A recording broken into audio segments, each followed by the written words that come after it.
मेरो चाहिँ सबैभन्दा खराब बानी भिडियो बनायो पोस्ट गर्छु भन्छु, पोस्ट गर्नलाई यत्तिकै राखिरहन्छु कि बिर्सेर हो या त कामले गर्दाखेरि नभ्याएर हो। मेरो यो बानी चाहिँ सबसे खराब बानी। अनि यहाँनेरि अब अस्ति नै गर्नुपर्ने पोस्ट मैले भर्खर आज मात्रै गर्दैछु, 1 हप्ता अगाडिको भिडियो। अब आज मात्रै यो चाहिँ पोस्ट गर्ने मेरो सायद जुरेको छ। सो यति भन्दै तपाईँहरूलाई फेरि पनि स्वागत छ मेरो यो सानो मिनी ब्लगमा। र म चाहिँ यहाँनेरि लुगा लगाइवरी रेडी भइरहेको थिएँ। उसले चाहिँ रेडी भइरहेको अनि छिटो गरेर जानुपर्छ भन्दै थियो। मान्छे यो मोटे चाहिँ यतिखेर आइपुग्छ कि लास्टमा ढिलो। म चाहिँ किनभने मोटे नै भन्छु, उसको नाम चाहिँ किरण हो, तर म चाहिँ प्रायः मोटे नै भनेर बोलाउँछु। किरण भन्दा कस्तो अप्ठ्यारो लाग्छ अनि मोटे मोटे भन्ने बानी हो र म चाहिँ मोटे नै भन्छु।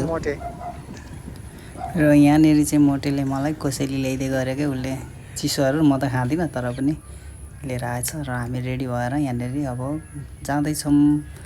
पानी पनि पर्न आँटेछ, मौसम पनि यस्तो छ कि अब हाम्रो बाटो चाहिँ अलिकति हिलो बाटो छ नि त। यहाँनेरि बाटो एकदम खराब छ क्या। अब कतिखेर पुग्नु कति हामी लेटै निस्किरहेको थियौँ यहाँबाट। कति लगभग 2 बजिसकेको थियो होला।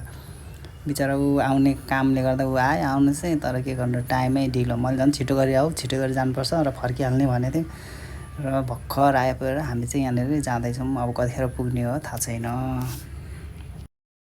र हामी गफ गर्दै गर्दै गयौँ, झन्न पानी चाहिँ परेन क्या। लगभग हामी चाहिँ अब यहाँनेरि भाइरल पुलमा पुग्यौँ भनौँ न। पूर्वाञ्चलको भाइरल पुल अहिले प्रायः भाइरल नै हुन्छ, टिकटक जहाँ पनि लगाइरहेको यो देखि नै राख्नु भएको छैन सबैजनाले। र मैले पनि यहाँ भिडियो बनाइहालेँ अलिकति टिकटकमा पनि लाउनलाई। अनि यहाँनिर हामी गफ गर्दै जाँदैछौँ। लगभग पुग्न आँटे। सन्दीप भाइलाई फोन गरेको, ऊ दाइ उतै आउनु डाइरेक्ट यहाँनिर देवकोटा चोकमै छु म भनेर अनि हामी चाहिँ उहाँबाट डाइरेक्ट उतै जाने भयौँ। र यहाँ हाम्रो सन्दीप भाइ चाहिँ पुरा हिरो भनेर पछाडि रहेछ। मैले चाहिँ देख्ने कि दाइ दाइ भन्दा मात्रै बोलाउँदा मात्रै देखेँ क्या उसलाई। अनि यहाँनिर आज चाहिँ उनीहरूले हामीलाई यहाँनिर स्काई लाइन क्याफे, यो नयाँ खोलेको क्याफेमा जानुपर्छ भनेर लिएर गएको। तर के गर्नु, पुग्न चाहिँ पुग्यो, तर यहाँनिर अब गएपछि के भयो यहाँ अहिले हेरिहाल्नु छ नि तपाईँहरूले।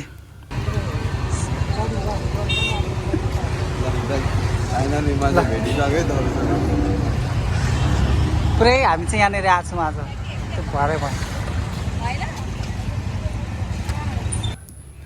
र हामी फाइनली यहाँनिर आइपुग्यौँ। अनि यहाँनिर पार्किङ गऱ्यो अरे हामी चाहिँ अब यहाँ जाने हो। सन्दीप भाइसँग लगभग मेरो कति 3-4 महिनापछि मात्रै भेट भयो नि त। अनि यो चाहिँ नयाँ क्याफे खोलेको रहेछ। अनि अस्तिदेखि नै भनिरहेको थियो दाइ जानुपर्छ, आउनु नआउनु भन्दै त। अनि मोटेले नि ल नि त जानुपर्छ भनेर, मोटे आएकोले गर्दा त म चाहिँ गएको। किनभने आजभोलि हिँड्न चाहिँ अलिकति अल्छी नै लाग्छ, बाटो नै एक त खराब है। अनि यो चाहिँ यति माथि रहेछ। आज चाहिँ फेरि लिफ्ट पनि बन्द रहेछ लाइन नभएर। अनि यहाँ हामी चाहिँ हिँड्दै माथि जाँदैछौँ कि यता चाहिँ हाम्रो किरण दाइ हुन्छ है, चट्टा लाएर दाइको भ्लगमा आउँदाखेरि खुसी। र हामी चाहिँ यहाँनिर आइसक्यौँ। आएर यहाँनिर सबैतिर हेरेको पुरै प्याक रहेछ क्या। फेरि लाइन नभएर यति गर्मी के, एसी पनि रहेन केही पनि रहेन। माथि गएर हेऱ्यौँ, माथि पनि सब फुल रहेछ। अनि माथि गएर सबैतिर हेऱ्यौँ, त्यहाँ पनि ठाउँ नभए चाहिँ हामी तल आएर यहाँनिर हेरेको यहाँ चाहिँ खाली रहेछ र यहाँ बस्यौँ। तर यहाँनिर हामी बस्नु पनि बेकारै भयो। अर्डर लिन त आयो, के गर्नु अर्डरै सबै 1 घन्टा 2 घन्टा पछि मात्रै हुन्छ भनेर भन्थाल्यो। यहाँ मोटेले चाहिँ पुरा मेन्यु हेर्दैछु, म यो खान्छु त्यो खान्छु भन्दै अर्डर गर्नुलाई ठिक पर्दैछ। तर के गर्नु, भनेको चिज केही पनि रहेन, टाइम लाग्ने भयो भनेर। अनि हामी चाहिँ अब यहाँ आइसक्यौँ। आएपछि अब के गर्ने, अब केही भयो नि खाएर जाउँ न त भनेर भन्यौँ। चिकन मोमो, स्टिम मोमो, तिमी एउटा, तिमी स्टिम।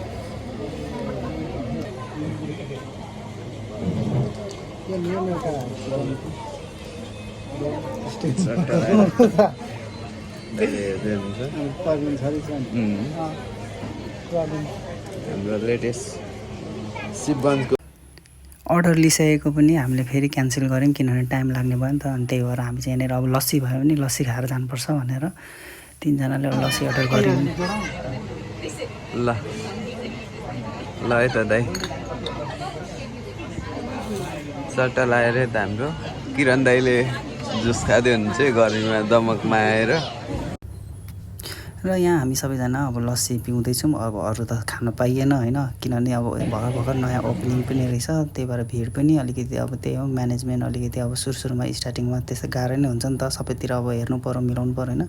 र हामी चाहिँ यहाँनिर सबैले यहीँ भिडियो बनाएर हामीले नै एउटा भिडियो चाहिँ बनायौँ। अनि यहाँनिर भिडियो फोटो क्लिक गरेर अनि यहाँनिर अब चाहिँ हामी जानुपर्छ भनेर, किनभने लेट भइसकेको थियो नि त, निकै टाइम पनि लेटै आएको थियौँ, लेट भइसक्यो फेरि यति धेरै प्याक। तर के गर्नु, मोटेलाई कहिले भनेको टाइममा उसको केही जुर्दैन क्या, साइज जुर्दैन। यहाँ चाहिँ अब यस्तो छ क्या, अब हेर्दाखेरि भने चाहिँ यो अब भिडियोतिर चाहिँ ठुलो एरिया देखिन्छ होइन, स्पेसहरू ठुलो ठुलो, तर यहाँ चाहिँ अलिकति सानै छ भनौँ न, स्पेस जति भिडियोमा देखिन्छ त्यति धेरै ठुलो चाहिँ हुन्न। र यहाँनिर हामी तिनैजना यहाँनिर भिडियोमा आउँ मोटे भनेको, मोटे चाहिँ लजाउँछ क्या, फेरि मान्दैन क्या आउन। मेरो चाहिँ भिडियो काटिँदै लाउँदै गर्नु नदेखाउनु मलाई भन्दै थियो, ल किन ल भन्दै यहाँ उसलाई चाहिँ यहाँ बोलाएर भिडियो गरिरहेको छ। अनि यहाँ चाहिँ मैले हल्का एकचोटि यो क्याफेको पनि ब्याकग्राउन्ड सबैतिर देखाइदिँदैछु। यहाँ चाहिँ प्लान्टहरू राखेको रहेछ, यो चाहिँ प्यासेज एरिया भनौँ न, तलबाट आउने। अब यहाँ चाहिँ अब आज लाइन नभएर हामी चाहिँ लिफ्टबाट आउनु पाएन, तर केही छैन, आयौँ यसो हेऱ्यौँ कहाँ रहेछ लोकेसन थाहा भयो। र यहाँबाट यति राम्रो भ्यू देखिन्छ। यहाँनिर यो चाहिँ स्काई लाइन क्याफे रहेछ कि, यहाँबाट हेर्न दमक भ्याली पुरै देखिने क्या। यो चाहिँ फोर्थ फ्लोरमा रहेछ क्या, माथि सबसे माथि टप फ्लोरमा। अनि यहाँनिर सन्दीप भाइलाई भिडियो गरेर त भाइ म एकचोटि यहाँको भ्यू नजाराहरू सबैतिर देखाउँछु भनेर यहाँ हेरेको, तल कस्तो मलाई फेरि माथि हाइटबाट तल हेर्नु चाहिँ एकदम डर लाग्छ क्या, किन पहिलेदेखि नै एकदम डर लाग्छ। यहाँनिर देखाएको यहाँ दामी आइरहेछ। र यहाँनिर चाहिँ हामी अब घरतिर जाँदैछौँ। अब भर्खर लाइन आएर, लाइन त के आउनु, जेनेरेटरले चलाएर रहेछ। अनि यहाँ लिफ्टबाट हामी चाहिँ गयौँ, अघि चाहिँ माथिबाट हिँडेर आयौँ भने अब यहाँबाट चाहिँ लिफ्टबाट जाँदैछौँ। मोटे चाहिँ यहाँनिर नक्कल पारेछ फेरि। र यहाँ चाहिँ हामीले अब जस्ट खानु नपाए पनि अब के गर्नु, भोक चाहिँ लागिरहेको थियो, मोटेको पैसै जोग्यो। आज मोटेले खुवाउने दिन थियो, बर्बाद भइगयो नि, मोटेको पैसा जोग्यो। र यहाँ चाहिँ म चाहिँ अब भरे जाँदाखेरि चाहिँ गाडी चाहिँ म कुदाउँछु है भनेर यहाँ भन्दै चाहिँ मोटेलाई छिटो आउँछौँ घर भनेको। फेरि मोटेको साथी भेट्नु पर्ने अरे, उसको साथी आएर रहेछ यहाँनिर, साथीलाई वेट गर्नु, अब उसको साथी भेट्नु जानुपर्ने गोल्डन गेटतिर।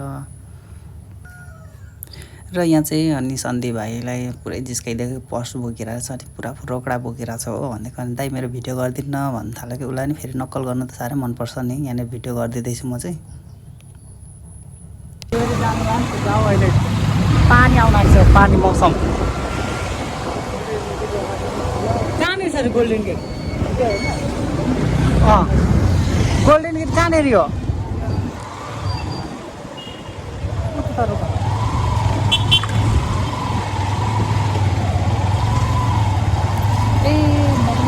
लानु छ।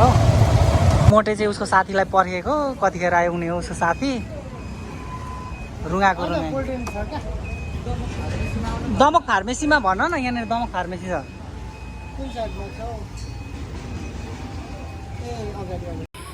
र अनि हामी चाहिँ यहाँ फर्किन लाग्यौँ। भाइ पनि यता मङ्गलबारेको पाडाचुङीको बाटो जान्छु दाइ, यतैबाट। अब हामी चाहिँ घर जान लागेको, भाइ जान्छ उता, हामी जान्छौँ सिधै। भाइ यता जाने, हामी जाने सिधै। भाइको अब गन्तव्य हो यताको बाटो, हामी जाने सिधै बाटो। ल बाई ल भरे कुरा गर, हामी गयौँ। ल जाऊ भरे उयो गर।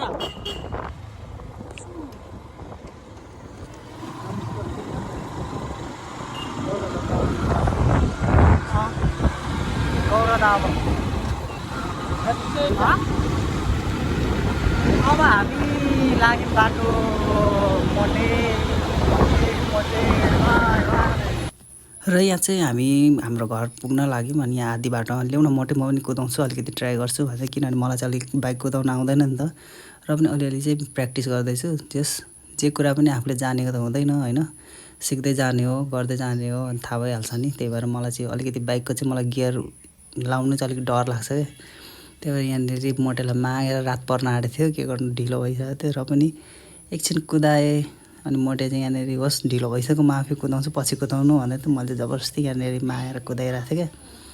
अनि मोटे भिडियो गरिदेऊ न भन्दै थियो, मोटेले मेरो अनुहार आयो भन्दै, अब अनुहार आयो भने के भयो त, चुप लाएर यहाँ गर। र यहाँ चाहिँ अलिअलि भयो नि कुदाउँदै आएर यहाँनिर ढिलो भइसकेको थियो। र पनि केही छैन, ढिलो हुँदै गर्छ, जहिले रात परेकै हो, हामी पनि कुदाउँ न त भनेर कुदाएँ। र कुदाउँदै घर पनि आइपुग्न लाग्यो। मस्त, फेरि भेटौँला अर्को भिडियोमा, बाई बाई।